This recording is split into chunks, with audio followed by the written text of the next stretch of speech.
कीर्तन कर लेते हैं 1 मिनट के लिए, है ना।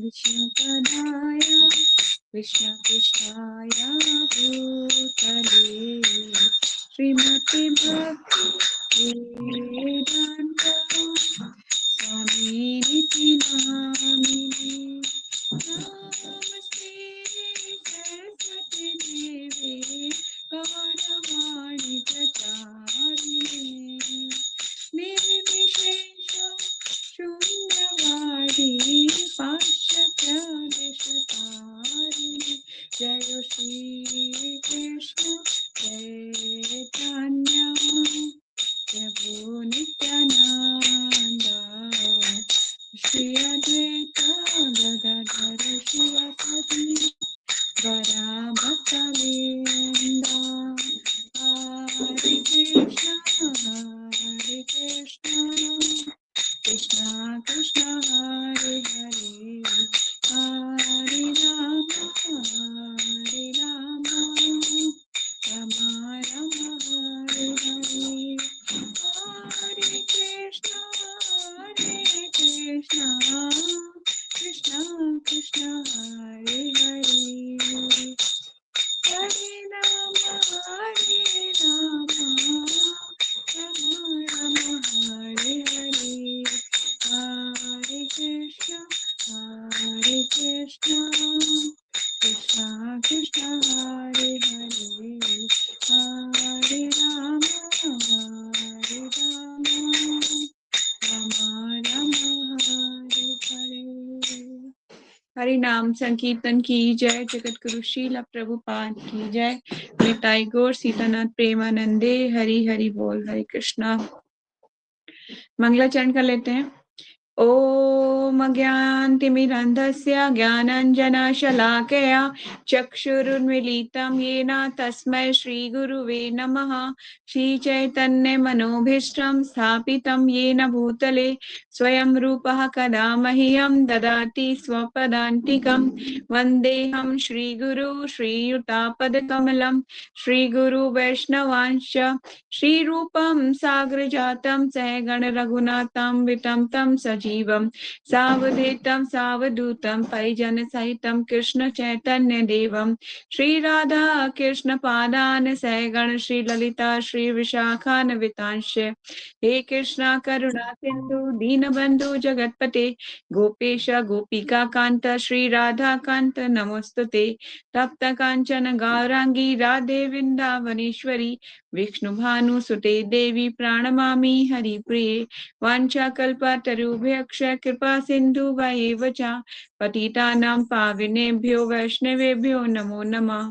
जय श्री कृष्ण चैतन्य प्रभु नित्यानंद श्री अद्वैत गदाधर श्रीवासादि गौर भक्तवृंद। हरे कृष्णा कृष्णा कृष्णा हरे हरे हरे राम राम राम हरे हरे। नमो विष्णु पादाय कृष्ण पृष्ठाय भूतले श्रीमते भक्ति वेदांत स्वामी निति नामिने नमस्ते सरस्वती देवे गौरवाणी निपचारिणे निर्विशेष शून्यवादी पाश्चात्य देश तारिणे। नमो विष्णु पादाय कृष्ण पृष्ठाय भूतले श्रीमते जय पताका स्वामी ति नामिने नामचार्य प्रदाय निताय कृपा प्रदायिने गौर कथा धाम दया नगर ग्राम तारिणे। शिला गुरुदेव शिला प्रभुपाद की जय। मुखम करोति वाचालम पंगुम लंगायते गिरम यत्कृपातहं वन्दे श्री गुरुं दीनतारिणं परमानंदं माधवं श्री चैतन्येश्वरं। हरि ओम तत्सत्। शिला गुरुदेव की जय। शिला प्रभुपाद की जय।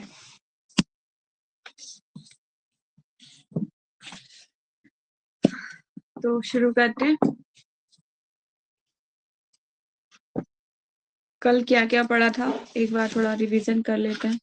कल तो हमने बहुत सारा नेक्टर ऑब्जर्व किया था, है ना, बहुत सारा नेक्टर लिया था। चलिए, तो कल हमने अमृत लास्ट क्लास में जो पढ़ा था, हमने क्या पढ़ा था, शिव जी का तुलसी की महिमा हमने डे बिफोर पढ़ा था। तुलसी पत्र की महिमा हमने कर लिया। तुलसी पत्र का सामर्थ्य हमने पढ़ा था कल, है ना? पेज नंबर 70 से हमने कल पढ़ा था। और अच्छा, हमने एक स्टोरी पढ़ी थी, आपको पता है ना? स्टोरी पढ़ी थी हमने एक। उस स्टोरी में क्या था, कुछ हल्का सा कोई बताएगा?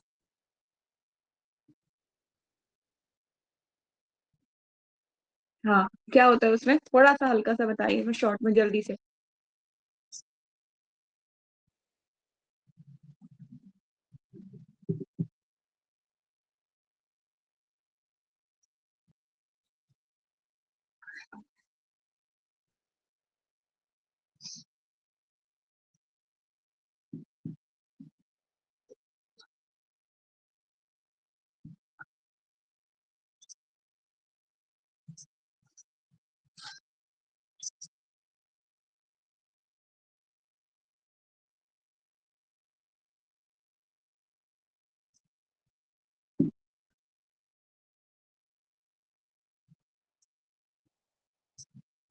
हम्म।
भगवान।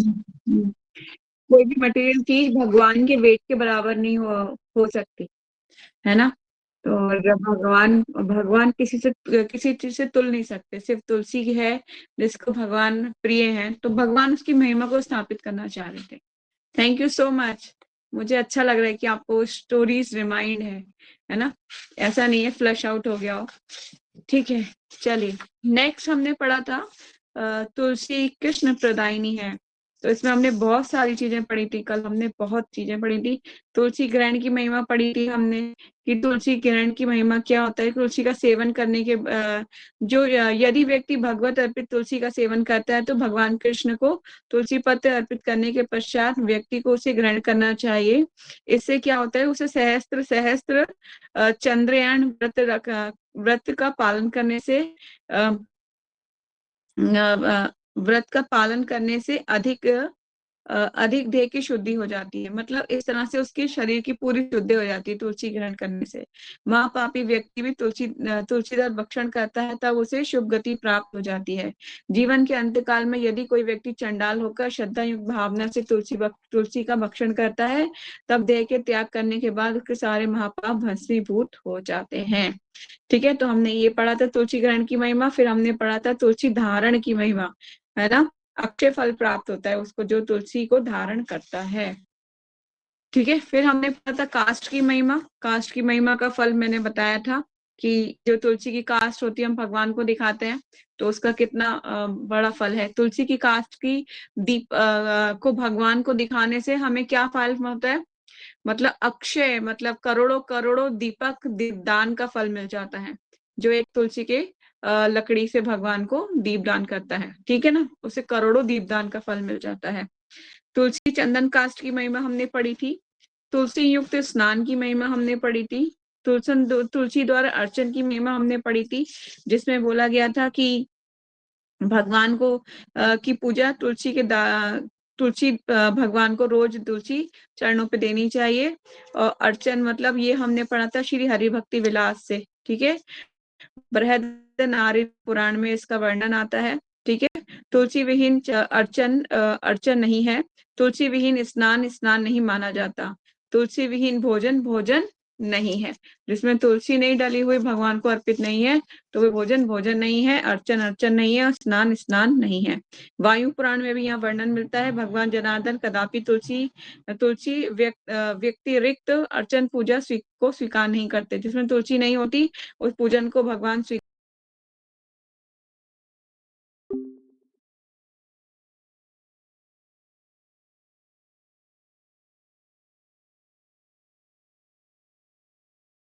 का भी अभाव है, तो व्यक्ति को तुलसी के नाम का उच्चारण करके जनार्दन की अर्चन करना परम कर्तव्य है ना। तो हर तरीके से बताया गया था। फिर मैंने इसके कॉन्टेक्स्ट में एक लाइन आप लोगों को समझाई थी कि ऐसा लेजी मत बन जाइएगा कि माता जी हमने पढ़ा तो था तो हमने वैसा कर लिया, मतलब आज मन नहीं था तुलसी तोड़ने का, हमने मानसिक तौर पे भगवान को दे दी। तो ऐसा नहीं करना है, आपको तोड़िए तुलसी और भगवान को अर्पित कीजिए। तो आज हम चलते हैं नेक्स्ट में। तो आज पढ़ेंगे हम अद्वैत आचार्य द्वारा भगवत पूजन। ये बहुत इंपॉर्टेंट स्टोरी है, बहुत बहुत इंपॉर्टेंट। आपको मैंने कई बार बताया भी था कि अद्वैत आचार्य के बारे में जानते हैं ना आप सब लोग।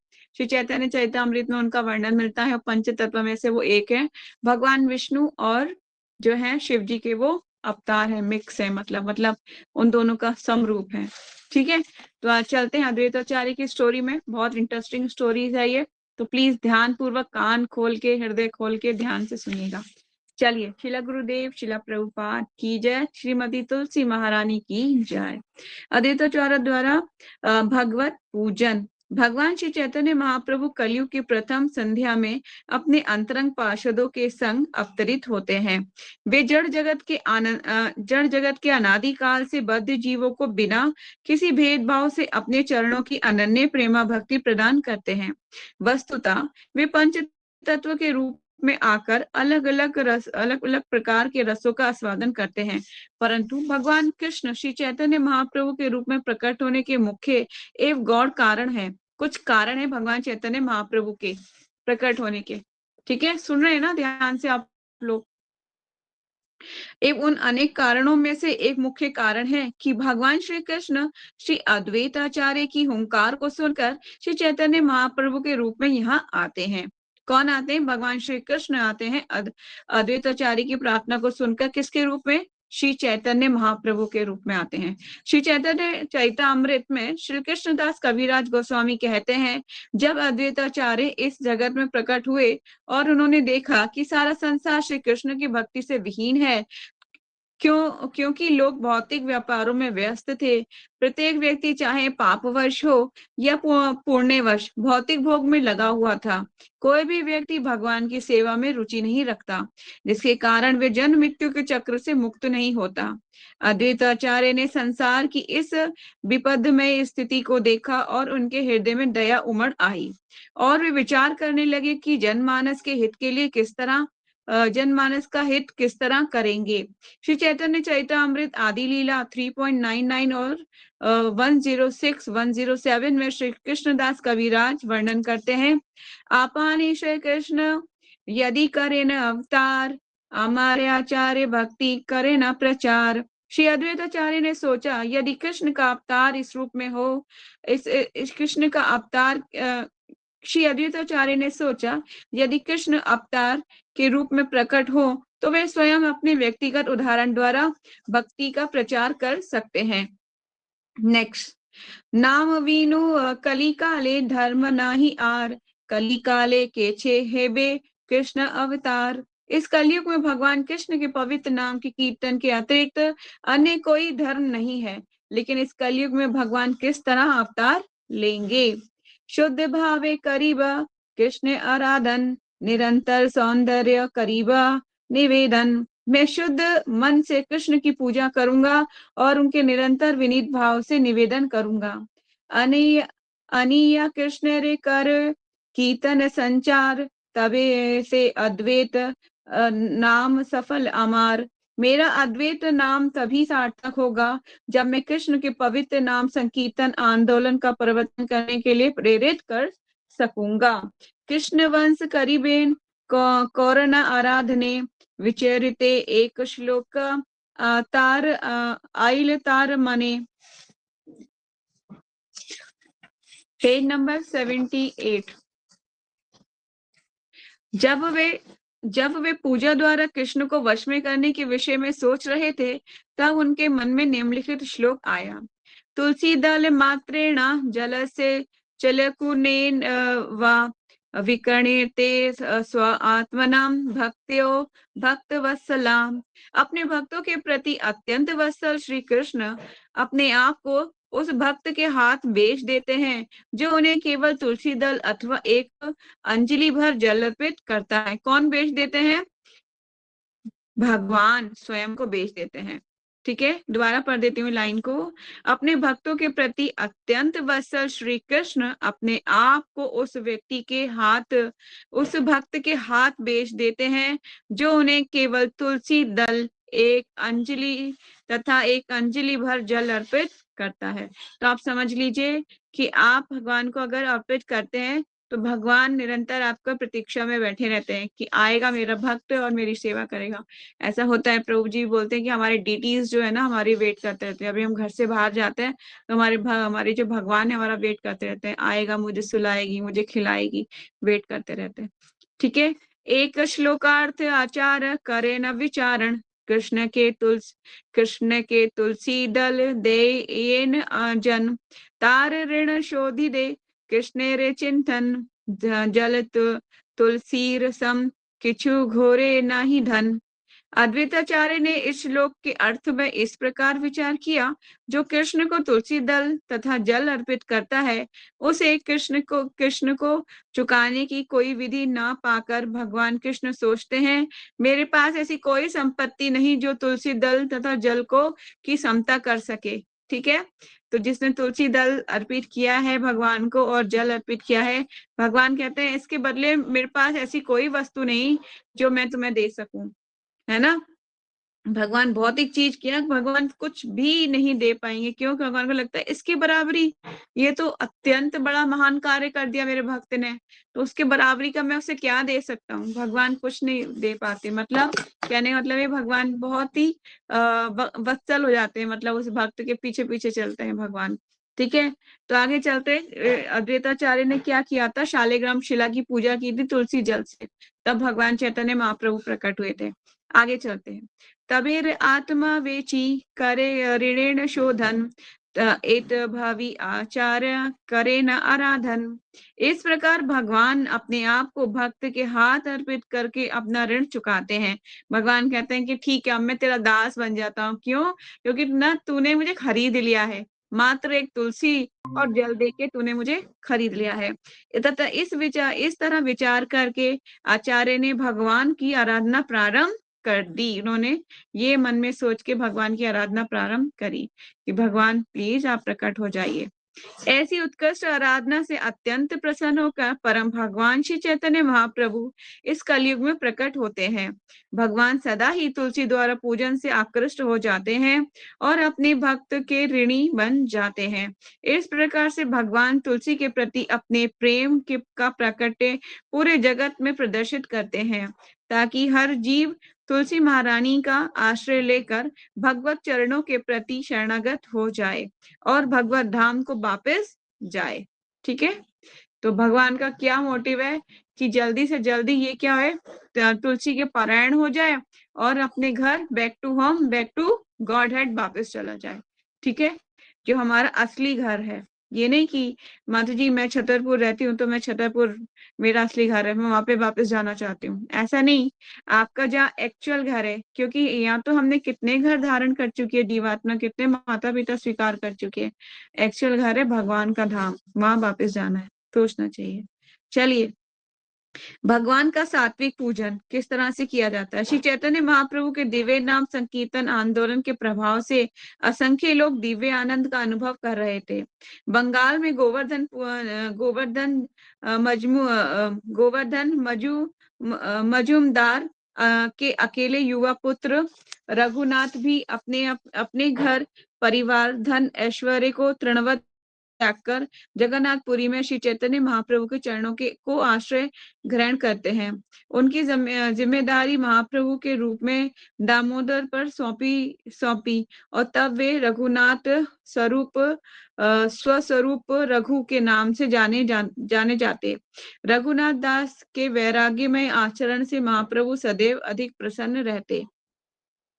एक बार वृंदावन से शंकरानंद सरस्वती पुरी आए और अपने साथ एक गोवर्धन शिला, गोवर्धन ये जो शालिग्राम शिला को ही गोवर्धन के रूप में होती है, उसे गोवर्धन शिला कहते हैं। ठीक है, शालिग्राम शिला गोवर्धन के शेप में होती है, ऊपर से पर्वत के जैसी दिखती है, नीचे से फ्लैट होती है। ठीक है, तो गोवर्धन शिला उसे कहते हैं गोवर्धन शिला, पर होती शालिग्राम शिला ही की होती है वो। ठीक है, आज भी मैं बताती हूँ आपको, आज भी शांतिपुर में जो मायापुर से अराउंड 35 मिनट्स अराउंड लगता है मायापुर से। एक शांतिपुर एक जगह है मायापुर से थोड़ी सी दूरी पे, तो वहां पर ना अद्वैत आचार्य जिनके बारे में हम पढ़ रहे हैं, जिन्होंने मतलब पूजा की थी भगवान के प्रकट करने के लिए शालिग्राम शिला की, तो वो शिला आज भी वहां पर आपको देखने को मिल जाएगी, जिस शिला से चैतन्य महाप्रभु प्रसन्न होकर प्रकट हुए थे। आज भी वो शिला एज इट इज वहां पर है मंदिर में, हमने देखी है वो शिला, आज भी है वो शिला।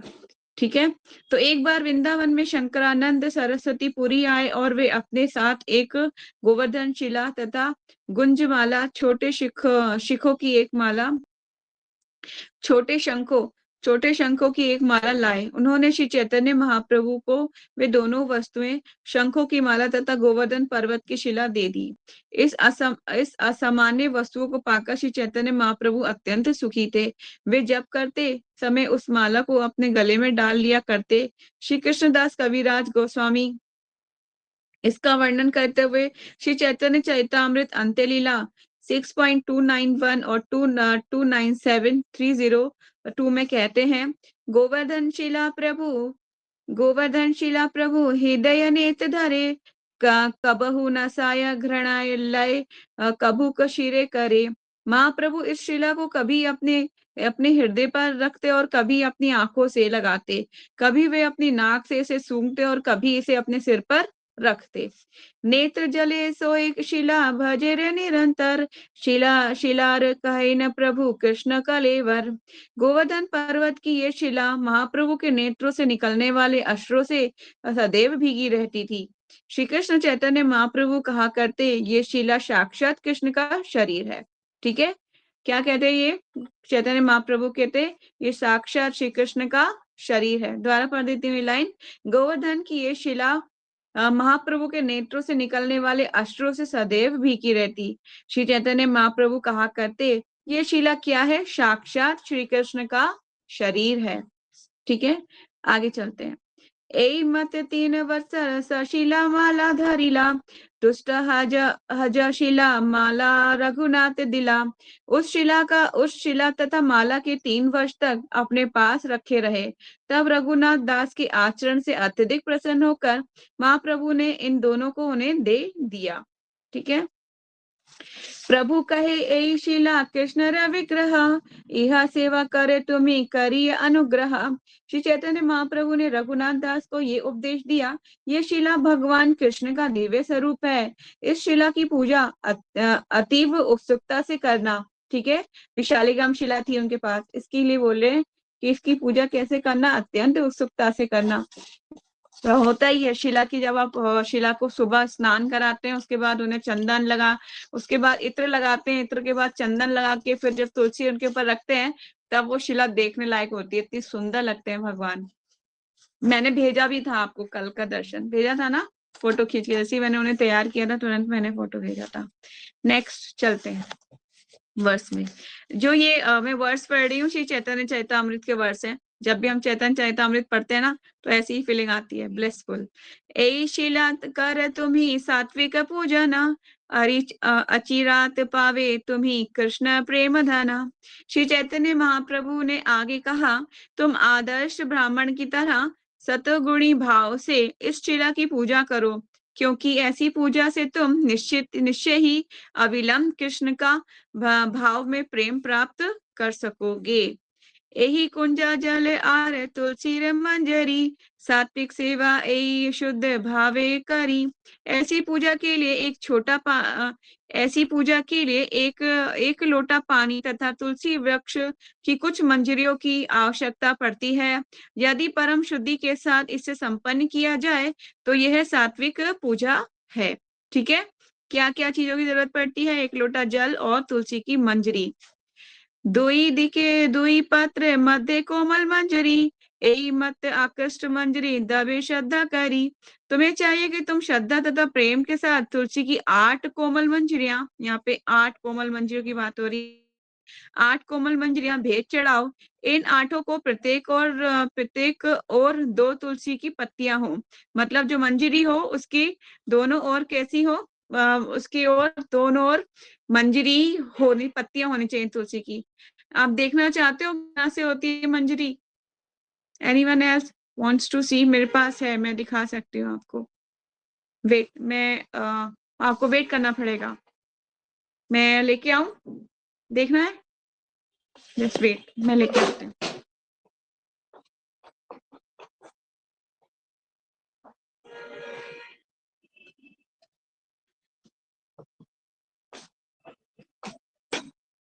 सी दिस वन, आपको दिख रहा है? इसमें तुलसी की पत्ती भी दिख रही है नीचे। यस, तो ऐसे ही आपने तुलसी की मंजरी को भगवान को अर्पित करना है। ये यहाँ पे इसका उल्लेख हो रहा है, ये दोनों पत्तियों के साथ। ठीक है, चलिए।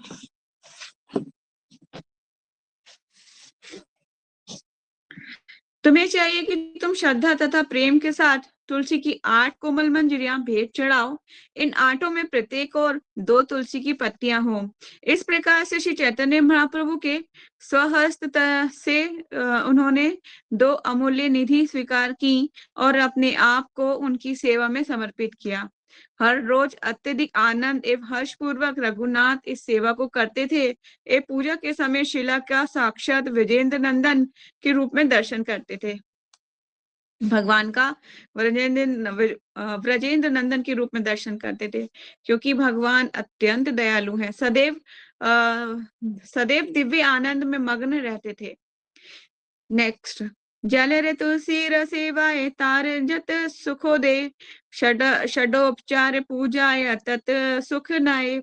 केवल जल तथा तुलसी अर्पित करने से रघुनाथ को जितना दिव्य आनंद मिला, उतना 16 प्रकार की पूजा सामग्रियों से अर्चा विग्रह की पूजा करके भी प्राप्त नहीं किया जा सकता। ठीक है, महाप्रभु उन उपदेशों के द्वारा भगवान को तुष्ट करने का सर्वोत्तम उपाय एवं सात्विक सेवा करने की विधि को समझाते हैं। यदि व्यक्ति सरल भाव से तुलसी पत्र द्वारा भगवत अर्चन सेवा करता है तो ब्रजेंद्र नंदन कृष्ण तुरंत ही उससे अत्यधिक प्रसन्न हो जाते हैं। ठीक है, नेक्स्ट, ये हमने यहाँ कंप्लीट कर दिया। किस तरह से स्टोरी थी? चैतन्य महाप्रभु को और प्रकट करने के लिए श्री अद्वैताचार्य ने तुलसी दल से पूजा की थी। किसकी? गोवर्धन शिला की। पहले चलते हैं आगे। नेक्स्ट, विष्णुदास की सात्विक भगवत सेवा। नेक्स्ट है ये एक और नई स्टोरी में हम चलते हैं। ठीक है, पहले कांचीपुरम में चोल नामक एक चक्रवर्ती राजा हुए। उनके नाम पर अनेक अधीन रहने वाले सभी देश के चोल नाम से विख्यात हुआ। राजा चोल जब इस भूमंडल का शासन करते थे तो उस समय उनके राज्य में कोई भी मनुष्य दरिद्र, दुखी, पाप में मन लगाने वाला अथवा रोगी नहीं था। एक समय राजा चोल अनंत पद्मनाभ नामक स्थान में गए, जहां भगवान विष्णु योग निद्रा में शयन किया था।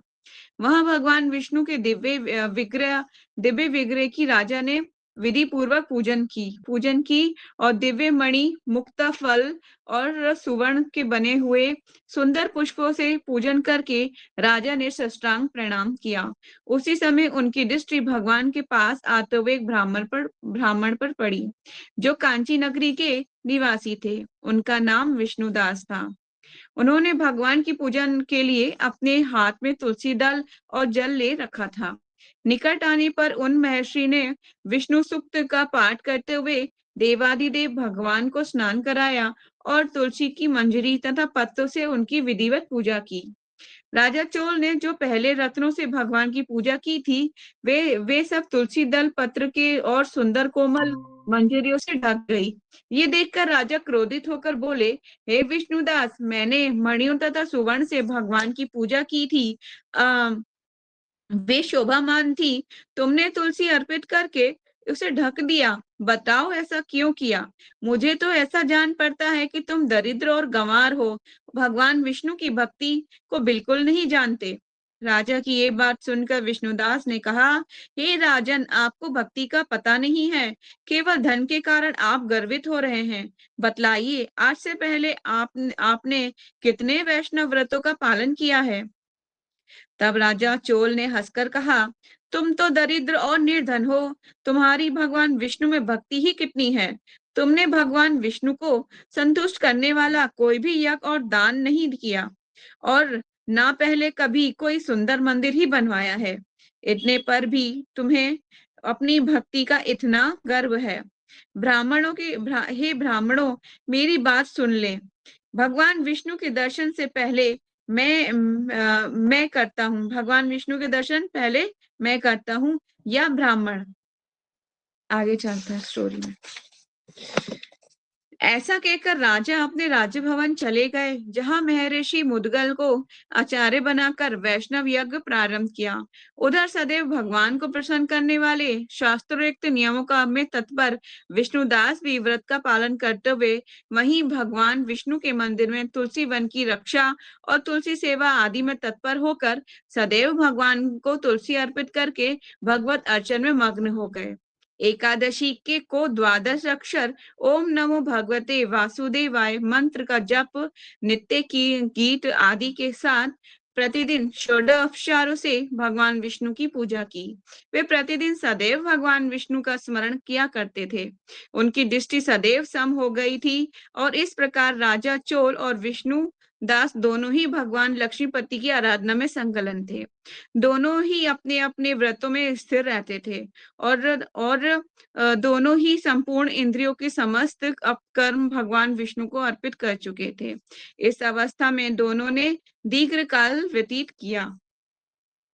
एक दिन विष्णुदास ने भोजन तैयार किया, किंतु कोई अलक्षित रहकर उसको चुरा ले गया। विष्णुदास ने देखा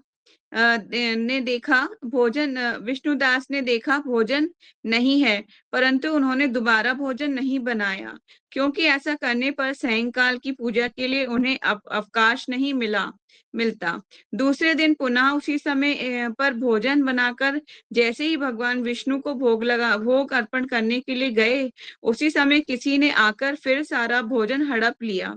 इस प्रकार लगातार 7 दिनों तक कोई आकर उनके भोजन का अपहरण करता रहा। इससे विष्णुदास को बड़ा विस्मय हुआ। वे मन ही मन विचार करने लगे, कौन प्रतिदिन आकर मेरी रसोई चुरा ले जाता है? यदि दोबारा कोई रसोई बनाकर भोजन करता हूँ तो सायंकाल की पूजा छूट जाती है। आज उपवास करते मुझे 7 दिन हो गए। अच्छा, आज मैं भोजन की भली भांति रक्षा करूंगा। ऐसा निश्चय करके भोजन बनाने के पश्चात वे छिपकर खड़े हो गए, और इतने में ही उन्होंने एक चंडाल दिखाई दिया, जो रसोई का अन्न हरकर जाने के लिए तैयार खड़ा था। भूख के कारण उसका सारा शरीर दुर्बल हो गया था। मुख पर दीनता छा रही थी। शरीर में हाड़ और चमड़ी के अतिरिक्त और कुछ शेष नहीं बचा था। उसे देखकर विष्णुदास का हृदय करुणा से भर गया। उसने भोजन चुराने वाले चंडाल की ओर देखकर कहा, जरा ठहरो ठहरो, क्यों रूखा सूखा खाते हो? ये घी तो ले लो। ये कहते हुए विष्णुदास को आते देखकर वे चंडाल भय के मारे बड़े वेग से भागा और कुछ ही दूर पर मूर्छित होकर गिर पड़ा। चंडाल को भयभीत और मूर्छित देखकर विष्णुदास तीव्र गति से उसके समीप आए और दयावश अपने वस्त्र के छोर से उसको हवा करने लगे। तदंतर जब वे उठकर खड़ा हुआ, तब विष्णुदास ने देखा वहां चंडाल नहीं है। साक्षात भगवान नारायण ही शंख चक्र और गदा धारण किए हुए सामने उपस्थित हैं। ठीक है।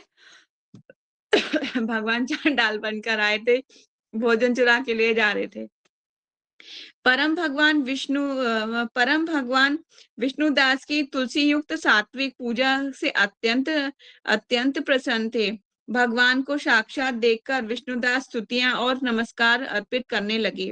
तब भगवान विष्णु ने सात्विक व्रत का पालन करने वाले अपने भक्त विष्णुदास को छाती से लगा लिया और वैकुंठ धाम को ले गए। ठीक है, उसको तो वैकुंठ ले गए भगवान।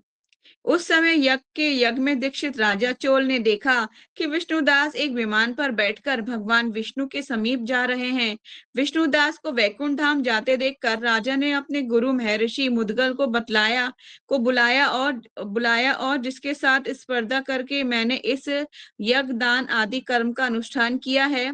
मतलब उसने क्या किया था? स्पर्धा की थी। स्पर्धा का मतलब समझते हैं आप? क्या कहते हैं स्पर्धा को? कॉम्पिटिशन्स। ठीक है, तो मतलब भक्ति में भी कंपटीशन होता है। ठीक है, तो यहाँ पे एक कंपटीशन चल रहा था। वो कह रहे कि उन्होंने अपने गुरु से पूछा कि जिसके साथ स्पर्धा करके मैंने इस यज्ञ दान आदि कर्म का अनुष्ठान किया, वे ब्राह्मण आज भगवान विष्णु के वैकुंठ धाम को जा रहा है। मैंने इस वैष्णव यज्ञ में भली भांति दीक्षित होकर अग्नि में हवन किया और दान आदि दिया, तथापि अभी तक भगवान विष्णु मुझ पर प्रसन्न नहीं हुए और इस विष्णुदास को केवल भक्ति युक्त होकर तुलसी सेवा आदि के कारण ही श्रीहरि ने प्रत्यक्ष दर्शन दिया है। अतः जान पड़ता है कि भगवान विष्णु की भक्ति का कारण श्रीहरि ने प्रत्यक्ष दर्शन दिया है ना। तो वो क्यों दिया था? क्योंकि उसने तुलसी दल से भगवान की पूजा करना, तुलसी की सेवा करना, तुलसी गार्डन की सेवा करना, उसकी भली भांति रक्षा करने के कारण ही भगवान उससे प्रसन्न हुए और प्रसन्न होकर उसको कहाँ ले गए? अपने वैकुंठ धाम वापस ले गए। ये यज्ञशाला में फिर आगे चलते हैं। वे यज्ञशाला में गए और यज्ञ कुंड के सामने खड़े होकर भगवान विष्णु को संबोधित करते हुए 3 बार उच्च स्वर से बोले, भगवान विष्णु आप मुझे मन, वाणी, शरीर और क्रिया द्वारा होने वाले अविचल भक्ति प्रदान कीजिए। ये कहकर वे सबके देखते ही देखते अग्निकुंड में कूद पड़े। बस उसी क्षण भगवान विष्णु अग्निकुंड में प्रकट हो गए। राजा को छाती से लगाकर अपने वैकुंठ धाम ले गए। ये पौराणिक वृतांत सरल एवं सात्विक भगवत सेवा हेतु हमें प्रेरित करता है कि भगवत प्रिय तुलसी के द्वारा भगवत अर्चन से भगवान तुरंत ही वश में हो जाते हैं। ठीक है, उसको भी ले गए भगवान, पर लेट ले गए। पर सबसे पहले किसको ले गए? भगवान अपने भक्त को, विष्णुदास को ले गए। ठीक है, पर वहां पे भी मैंने 2-3 लेक्चर्स में सुना था, जो दाई सेवनी माता जी बोलती हैं, भक्ति भी सतोगुण, रजोगुण, तमोगुण में होती है। ठीक है, जो भक्ति में यहाँ स्पर्धा हो रही है वो रजोगुण में हो रही है। भक्ति हमें को सात्विक गुण में करनी चाहिए। स्पर्धा भक्ति में आप नहीं कर सकते। स्पर्धा मतलब कंपटीशन। वो ये कर रहा है तो मैं भी ये करूंगी, उसने ये किया तो मैं भी वो करूंगी। हाँ, आप चीजों को सीख जरूर सकते हो, पर स्पर्धा बिल्कुल नहीं करनी चाहिए। स्पर्धा करने से आप मतलब भक्ति में परिपक्व नहीं होंगे। ठीक है, जैसे ही मतलब जैसे ही ये चेन टूटेगी तो आपकी भक्ति जो है डगमगाने लगेगी। ये स्पर्धा, अगर जो लोग कंपटीशन करते हैं ना भक्ति में, वो भक्ति उनकी भक्ति नहीं मानी जाएगी। कंपटीशन नहीं होना चाहिए। अगर एक इंसान, सपोज फॉर एग्जाम्पल की अलग हो जाए, स्पर्धा हो रही है 2 लोगों में, अगर एक को देख के दूसरा वही सेम दोहरा रहा है, कर रहा है, ठीक है, कुछ चीजें सीख रहा है, पर जैसे ही उसकी कंपटीशन में एक जरा से भी कोई प्रॉब्लम आएगी तो वो हिल जाएगा। उसको समझ नहीं आएगा मैं कैसे करूं। क्योंकि पहले तो वो फॉलो कर रहा था उसको, पर लेकिन एंड द एंड क्या होगा, उसकी भक्ति धीरे धीरे करके ना फिर वो यांत्रिक बन जाएगी, फिर उसको भक्ति बोझ लगने लगेगी। इसलिए भक्ति को करने के लिए आपको मतलब स्पर्धा नहीं करनी चाहिए, मतलब कंपटीशन नहीं लगाना चाहिए। आपको चीजों को सीखना चाहिए राइट वे में, ना कि रॉन्ग वे में। कि आप सोचो कि फॉर एग्जाम्पल मैं ऐसे बता सकती हूँ कि कोई इंसान 25 माला कर सकता है, ठीक है, पर आप सोचो कि वो 25 करती है तो मैं भी 25 करूंगी, पर आपकी हेल्थ अलाउ नहीं कर रही है आपको 25 करने की, है ना। तो उससे क्या होगा, आपकी हेल्थ डाउन होती जाएगी। आप कंपटीशन के मारे आपकी प्रॉब्लम होती जाएगी, पता चले आप 25 के, आप 16 करने के लायक भी नहीं बचोगे। तो कहने का मतलब ये है कि जो प्रिस्क्राइब्ड सबके लिए बताया जाता है, एक वो की उतना कीजिए।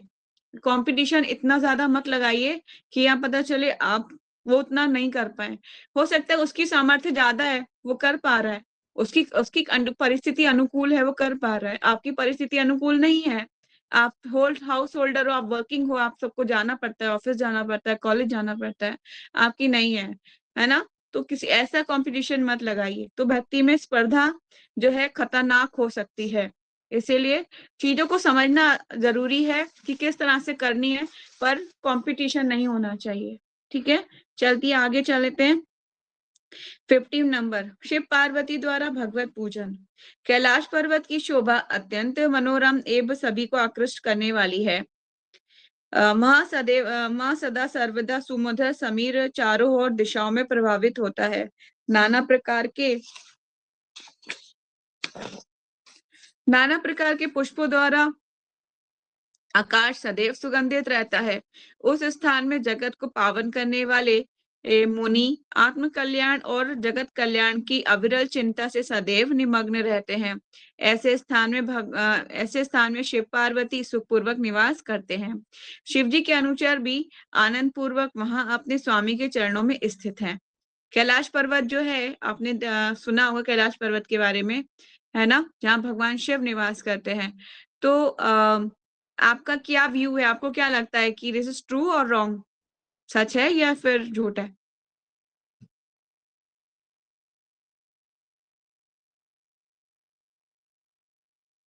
हाँ, फिर भी आपको क्या लगता है प्रीति मानसी जी?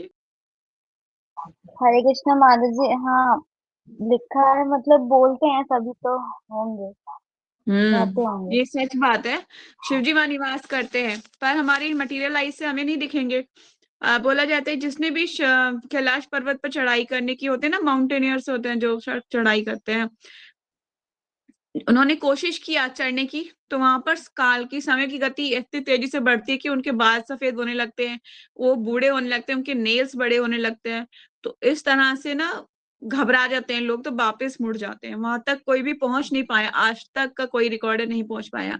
कैसे पहुंच जाएगा? क्योंकि हम ये शरीर, भौतिक शरीर के साथ नहीं पहुंच सकते। वो स्थान ही अलौकिक है, अलौकिक स्थान है। इस भौतिक शरीर के साथ नहीं पहुंच सकते आप कैलाश पर्वत। ठीक है, दूसरी चीज, वहां का जो साउंड वाइब्रेशन है, जैसे ही कैलाश पर्वत के आसपास जैसे ऊपर जाने की कोई प्रयास करता है, वहां ओम की ध्वनि सुनाई देती है ऐसी। और वहां की जो कहते हैं कि वहां पे ना कुछ पहरेदार हैं जो अदृश्य रूप में अदृश्य होते हैं, मतलब वहां के जो उसको ना हर तीर्थ स्थान के ना कुछ गण होते हैं, कुछ गण होते हैं, इसलिए इस कैलाश पर्वत के आसपास भी कुछ गण हैं जो वहां के पहरेदार हैं। वो ऐसे प्रवेश नहीं करने देते किसी भी जीवात्मा को। तो वहां पर ना एक साउंड वाइब्रेशन है, ओम की ध्वनि आती है, क्योंकि शिव जी तो हमेशा ध्यान में मग्न रहते हैं ना, तो ओम की ध्वनि सुनाई देगी आपको। और वहां की जलवायु भी ऐसी होती है कि आपकी बॉडी को गला देगी, इतनी ठंडी होती है। ठीक है, तो वो स्थान अत्यंत सात्विक, आप यूट्यूब पे सर्च कर सकते हो, क्लास के बाद सर्च करके आप देख सकते हो। वो स्थान अलौकिक स्थान है, वहां तक कोई नहीं पहुंच पाया आज तक, कोई भी नहीं। और जो गया भी है, जिसने प्रयास भी किया है जाने का, वो वापस नहीं आ पाया। वो आएगा भी कैसे? भौतिक शरीर लेके कोई ना जा सकता है, ना ही वापस आएगा, कोई आ ही नहीं सकता, क्योंकि शिव जी स्वयं निवास करते हैं वहां पर। ठीक है, तो वो स्थान कैसा है? ऐसे स्थान में शिव पार्वती सुखपूर्वक निवास करते हैं। शिव जी के अनुचर भी आनंद पूर्वक वहां अपने स्वामी के चरणों पर स्थित हैं। एक दिन शिव जी को संबोधित करते हुए उनकी भार्या पार्वती ने कहा, हे प्राणनाथ, मैं अत्यंत गोपनीय प्रश्न पूछना चाहती हूँ। भगवान श्री हरि की पूजा हेतु नित्य रूपण मेरी सखियां सुगंधित पुष्पों से चयन करती हैं, परंतु आप स्वयं अपने हाथों में तुलसी पत्र का चयन करके अत्यंत मनोभाव से भगवान को अर्पित करके उनकी पूजा करते हैं। कृपा पूर्वक आपने अपने श्रीमुख से तुलसी का चयन करने की महिमा अथवा कारण का वर्णन कीजिए। पार्वती के इस निवेदन से का श्रवण करने के उपरांत शिवजी हास्य पूर्वक उद्गार करते हुए बोले, हे सीमंतनी, हे सीमंतनी। आपको पता है ये नाम क्यों मिला सीमंतनी? आगे बताएंगे बाद में। हे सीमंतनी, जो जो ये कह रहा हूँ वे ध्यान पूर्वक श्रवण करो। मैं श्रीमती तुलसी महारानी की महिमा मैं अपने 5 मुखों से भी वर्णन करूंगा तो भी महिमा का अंत करना असंभव है। ठीक है, फिर भी मैं तुम्हें प्रश्न का उत्तर देने का प्रयास करूंगा।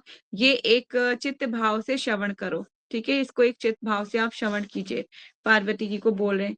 सीमंतनी पार्वती जी को बोलते हैं क्योंकि उन सीमंत का मतलब होता है सीधी मांग। ठीक है, और वो अपनी सीधी मांग में आप जब राजापुर जाएंगे, मायापुर में थोड़ी सी दूर राजापुर है, वहां भगवान जगन्नाथ जी निवास करते हैं। ठीक है, जगन्नाथ जी, बलराम, सुभद्रा मैया और बलराम जी का मंदिर है, बहुत पुराना। और ना वहां पर ही सिमंतनी देवी का मंदिर है। सिमंतनी देवी पार्वती जी हैं, क्योंकि उन्होंने क्या किया था, जितने महाप्रभु की रच लेके अपनी मांग में भर लिया था, तो उनको सिमंतनी देवी कहते हैं, तब ये उनका नाम सिमंतनी है। ठीक है, चलिए आगे चलते हैं। तुलसी वन यथा या विधान रत रहे, शोक रोक शोक ताप तथा नाये नाही है। तुलसी सुगंध यदि प्रवेश नासी आए, अमंगल ग्रहण पालिए जाए।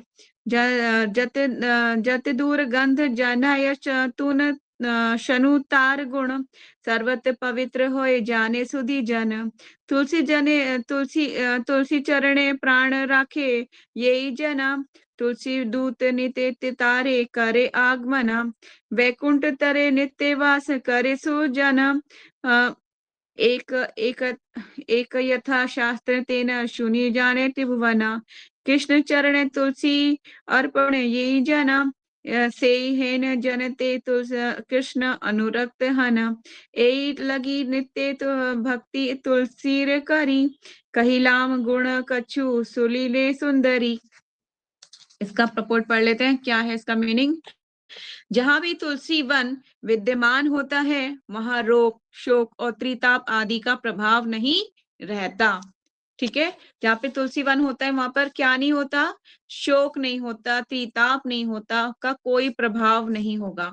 तुलसी की सुगंध यदि नाक में प्रवेश कर जाती है, तब उस व्यक्ति को अमंगल ग्रह दूर भाग जाते हैं। हे बुद्धिमान व्यक्ति, जहाँ तुलसी की सुगंध जाती है, उनके गुणों को दूर दूर तक का स्थान पवित्र हो जाता है। जो व्यक्ति तुलसी के चरणों में अपने प्राण त्याग देता है, उस व्यक्ति को आध्यात्मिक जगत में ले जाने के लिए तुरंत ही विष्णु दूत आगमन होता है। ऐसा व्यक्ति वैकुंठ में नित्य रूप से निवास करता है। इसका वर्णन सारे शास्त्रों में त्रिभुवन में सुनने को मिलता है। जो व्यक्ति परम भगवान श्री कृष्ण के चरण कमलों में तुलसी अर्पण करता है, उस व्यक्ति से कृष्ण अनुरक्त हो जाते हैं। हे सुंदरी पार्वती, कुछ विशेष तुलसी के दिव्य गुणों को मैंने वर्णन किया है, इसलिए तुम नित्य रूप से भक्ति संयुक्त होकर तुलसी की सेवा कीजिए।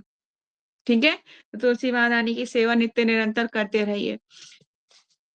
आज मुझे लगता है मुझे यहाँ पे इसको रोकना चाहिए, क्योंकि 9:04 हो गए। कोई क्वेश्चन है आपका तो ले सकते हैं, कल हम आगे का कन्वर्सेशन पढ़ेंगे, क्योंकि बड़ा है थोड़ा।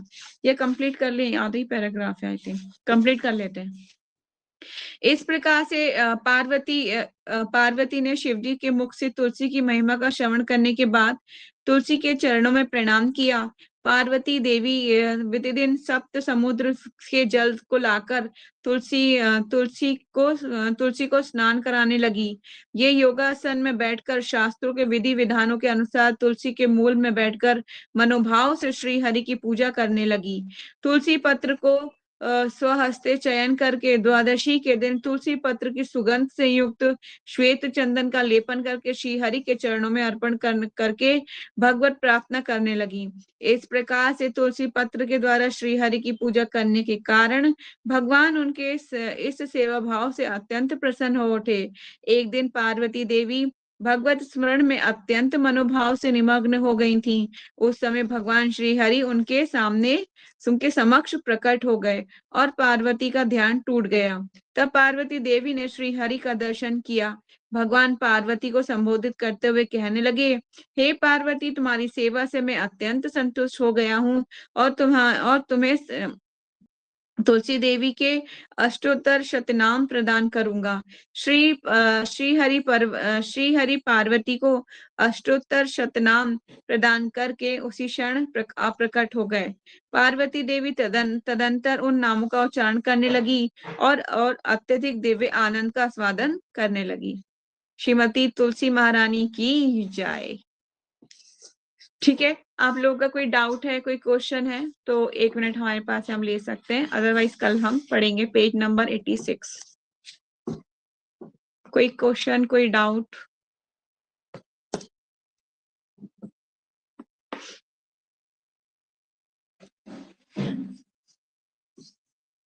हरे कृष्ण राम कृष्ण हरे।